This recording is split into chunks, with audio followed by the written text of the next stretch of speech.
ating paano. Yan. Ulit. Patagmantapos tayo. Paano rin pati nang gagamitin natin. Yan.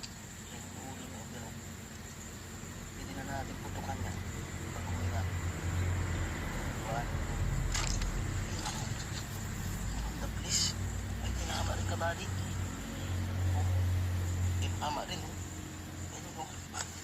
Dadahin natin na naman o. Yung lakas bumalik o. Halos bumalagtad yung tunod o. Ayun o. Pasentro siya o. Ayos o. Padalawang kuha natin o. Gamit ang pana. Madali nga dito pagka rito.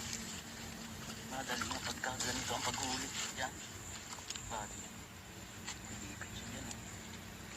Yan o. Parang ahas na o. Dikit na dikit o. Gusto nang kumawala dito sa ating pana o.